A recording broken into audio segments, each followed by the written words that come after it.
জবানকে হেফাজত করার এক নাম্বার পুরস্কার হলো, আল্লাহ নবী বলেন, মাই ইয়াজমাল্লি মা বাইনা লাহিয়াইহি ওয়া মা বাইনা রিজলাইহি আজমান লাহুল জান্নাহ। আল্লাহ নবী বলেন, আমার উম্মত যদি দুইটা জিনিসের হেফাজত করতে পারে, দুইটা জিনিসের নিরাপত্তা আমার উম্মত দিতে পারে, আমি নবীজি তাকে জান্নাতের গ্যারান্টি দিয়ে দেব। বলুন সুবহানাল্লাহ। এক নাম্বার নবীজি বলেন, মাইয়াজমাল্লি মা বাইনা লাহিয়াইহি, যে উম্মতটা নিজের জবানকে হেফাজত করতে পারবে, নিজের জবানের গ্যারান্টি দিতে পারবে, এই জবান দ্বারা মানুষের গীবত করে তার সম্মানকে নষ্ট করবে না, এই জবান দ্বারা সে একটা মিথ্যা কথাও বলবে না, এই জবান দ্বারা মানুষকে বড় কথা বলে গালিগালাজ করে মানুষকে কষ্ট দিবে না, এই জবান দ্বারা মানুষের নামে মিথ্যা অপবাদ দিবে না। আল্লাহ নবী বলেন, আজমাল্লাহুল জান্নাহ, এই ব্যক্তিটাকে, যে ব্যক্তি নিজের জবানটাকে নিয়ন্ত্রণ করবে, আল্লাহ নবী বলেন, আমি কিয়ামতের দিন সুপারিশ করে তাকে জান্নাতে নিয়ে যাব। বলুন সুবহানাল্লাহ। দুই নাম্বার নবীজি বলেন, ওয়ামা বাইনা রিজলাই জান্নাহ, আর যে আমার উম্মত, যে ব্যক্তিটা নিজের লজ্জা স্থানকে হেফাজত করবে, বিবাহ বহির্ভূত কোনো রকম জেনা ব্যভিচারের মধ্যে লিপ্ত হবে না, নিজের লজ্জা স্থানকে হেফাজত করবে, হালাল স্ত্রী ব্যতীত অন্য কোথাও এই লজ্জা স্থানকে ব্যবহার করবে না, বিবাহর পরে পরকিয়া করবে না, বিবাহর আগে প্রেম প্রীতি করে জেনা ব্যভিচারে লিপ্ত হবে না। আল্লাহ নবীজি বলেন, আজমাল্লাহুল জান্নাহ, এই ব্যক্তিটার জন্য আমি কিয়ামতের দিন সুপারিশ করে তাকে জান্নাতে নিয়ে যাব। বলুন সুবহানাল্লাহ। নবীজি দুইটা পুরস্কারের কথা বললেন, এক নাম্বার যারা নিজের জবানটাকে নিয়ন্ত্রণ করতে পারবে, দুই নাম্বার নিজের লজ্জা স্থানকে হেফাজত করতে পারবে, আল্লাহ নবীজি বলেন তাদের জন্য পুরস্কার হলো, আমি তাদের জন্য জান্নাতের গ্যারান্টি দিয়ে দেব। সুবহানাল্লাহ। তাহলে জবানকে হেফাজত করার এক নাম্বার পুরস্কার হলো, নবীজি সুপারিশ করে জান্নাতে নিয়ে যাবেন। সুবহানাল্লাহ। জবানকে হেফাজত করা দুই নাম্বার পুরস্কার। আল্লাহ নবী হাদিসের মধ্যে বলেন, সাহাবারা আল্লাহ নবীজিকে প্রশ্ন করলেন, আইয়ুল মুসলিমিন আফজল, ইয়া রাসূলুল্লাহ, উত্তম মুসলমান কারা, শ্রেষ্ঠ মুসলমানকে? আল্লাহ নবী বলেন, মান সালিমাল মুসলিমুনা মিন লিসানিহি ওয়া ইয়াদি। আল্লাহ নবীজি বলেন, ওই ব্যক্তিটা উত্তম, ওই ব্যক্তিরা শ্রেষ্ঠ, ওই ব্যক্তিটা ভালো, ওই ব্যক্তিটা উত্তম, যার এই ছত্রকাছের মানুষ কষ্ট পায় না, যার জবান দ্বারা যে ব্যক্তিরা কোনো মানুষকে গালিগালাজ করে না, কোনো মানুষকে বড় কথা বলে কষ্ট দেয় না, কারণ আমি গীবত করে তার সম্মানকে সে নষ্ট করে না। আল্লাহ নবীজি বলেন, এই ব্যক্তিটা হলো এলাকার মধ্যে শ্রেষ্ঠ মানুষ। সুবহানাল্লাহ। মুসলমান ভাইরা আমার খুব ভালোভাবে বোঝেন, এই এলাকার মধ্যে একজন মানুষ খুবই গরিব, খুবই অসহায়, তাকে মানুষ সম্মান করে না, মূল্যায়ন করে না, তাকে কোনো দাম দেয় না, কিন্তু এই ব্যক্তিরা বড় গুণ হলো, এই ব্যক্তিরা তার হাত দ্বারা কাউকে আঘাত করে নাই, কাউকে কষ্ট দেয় না, তার জবান দ্বারা এলাকার মানুষ নিরাপদ, জবান দ্বারা কাউকে গালিগালাজ করে না, বড় কথা বলে না, তার হাত দ্বারা এলাকার মানুষ নিরাপদ। আল্লাহ নবীজি বলেন, ওই গরিব মানুষটাকে এলাকার মানুষগুলো তাকে মূল্যায়ন করুক বা সম্মান না দেখ, কিন্তু আল্লাহর কাছে এই ব্যক্তিরা হলো শ্রেষ্ঠ মানুষ। সুবহানাল্লাহ। আল্লাহ আমাদের সকলকে আমাদের জবান দ্বারা কোনো মুসলমান যেন কষ্ট না পায়, আমরা যেন আল্লাহ এবং আল্লাহ নবীজির কাছে শ্রেষ্ঠ মানুষ হিসেবে কবুল হতে পারি। আল্লাহ আমাদের কবুল করে নেন, আমিন। এটা হলো জবানকে হেফাজত করা দুই নাম্বার পুরস্কার।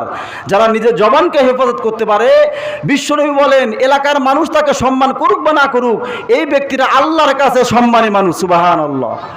জবানকে হেফাজত করা তিন নাম্বার ফজিলত, তিন নাম্বার পুরস্কার হলো, আল্লাহ নবীজি বলেন, মাং সমাতা নাজা, যে ব্যক্তিরা চুপ থাকে, যে ব্যক্তিরা চুপ থাকাকে অভ্যাস করে নেয়, এই ব্যক্তিরা দুনিয়াতে বিপদ বালা মুসিবত থেকেও নিরাপদ, আখিরাতের বিপদ থেকেও এই ব্যক্তিরা নিরাপদ। সুবহানাল্লাহ।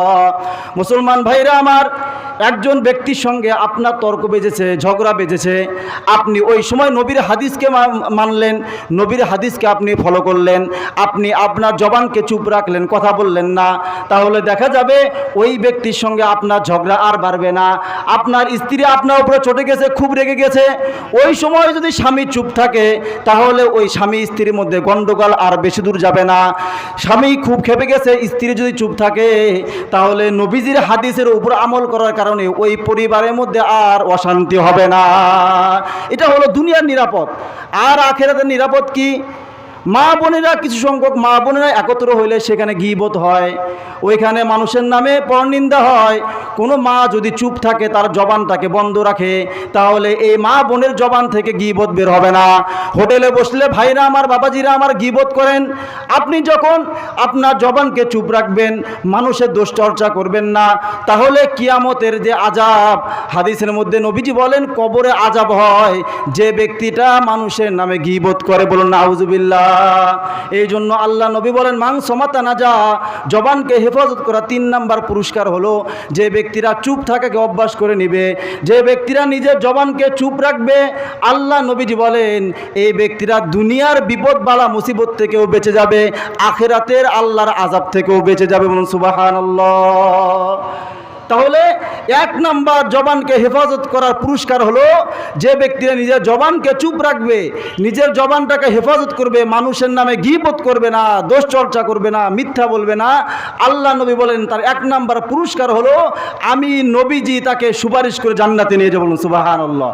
2 নাম্বার পুরস্কার হলো বিশ্বনবী বললেন যে ব্যক্তিরা নিজের জবান দ্বারা কোনো মুসলমানকে কষ্ট দেবে না, তার পাড়া প্রতিবেশীকে কষ্ট দিবে না, পাশের বাড়ির মানুষকে কষ্ট দিবে না, আল্লাহ নবী বলেন এই ব্যক্তিটা হলো এলাকার মধ্যে শ্রেষ্ঠ মানুষ। সুবহানাল্লাহ।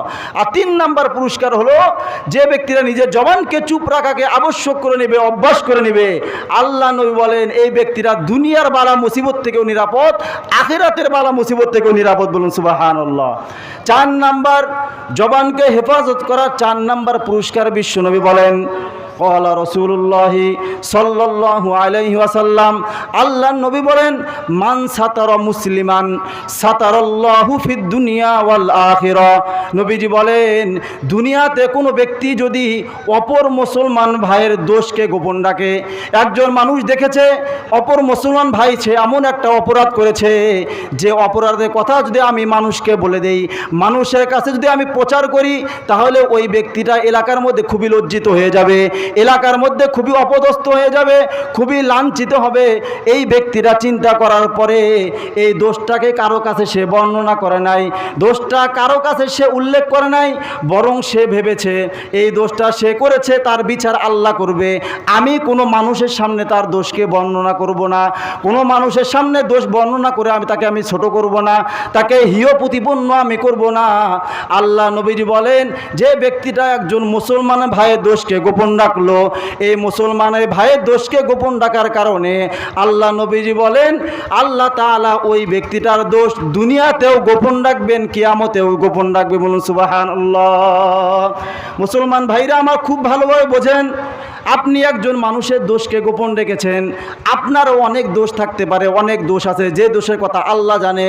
আপনি যখন মুসলমান ভাইয়ের দোষটাকে গোপন রাখলেন, আপনি যখন তার দোষটাকে কারো কাছে বললেন না, আল্লাহ তখন আপনার দোষটাও গোপন রাখবে, আপনার দোষটাও মানুষের কাছে আল্লাহ প্রচার করবেন না। আর আপনি যদি মানুষের দোষকে প্রচার করেন, মানুষের দোষকে বলে বেড়ান, তাহলে আপনার অপরাধগুলো আল্লাহ তাআলা যে কোনো মাধ্যমে এলাকায় ছড়িয়ে দিয়ে আপনাকে অপমানিত করবে। নাউজুবিল্লাহ।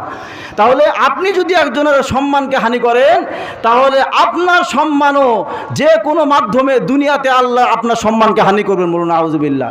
এই জন্য নবীজি বলেন কোনো ব্যক্তি যদি মানুষের দোষকে গোপন রাখে, তাহলে আল্লাহ দুনিয়াতে তার দোষ গোপন রাখবেন, শুধু দুনিয়াতে নয়, কিয়ামতের দিন আল্লাহ তার দোষগুলোকে গোপন রেখে তার অপরাধগুলো মাফ করে দিয়ে, আড়ালে গোপনে তার দোষগুলোকে আল্লাহ মাফ করে দিয়ে তাকে জান্নাতে প্রবেশ করাবেন। বলুন সুবহানাল্লাহ।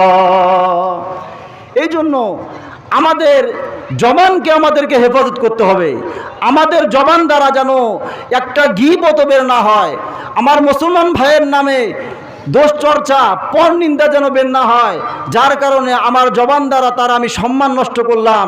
আল্লাহ নবীজি বলেন কোনো ব্যক্তি যদি কারো কি পিছে লেগে থাকে, কোনো ব্যক্তি যদি তার কারো পিছে গোয়েন্দাগিরি করে এবং তার দোষ চর্চা করে, গীবত করে, আল্লাহ নবীজি বলেন এই অপরাধ করার কারণে এই ব্যক্তিরা নিজের ঘরেও যদি অবস্থান করে, আল্লাহ তাআলা সেখানে তাকে অপমানিত লাঞ্ছিত করবেন। বলুন নাউজুবিল্লাহ। এই জন্য আমাদের জবানগুলোকে হেফাজত করতে হবে, আমাদের জবান দ্বারা কোনো মুসলমান কষ্ট না পায়, আমাদের জবানগুলোকে আল্লাহ পবিত্র বানিয়ে দেন। বলুন আমিন।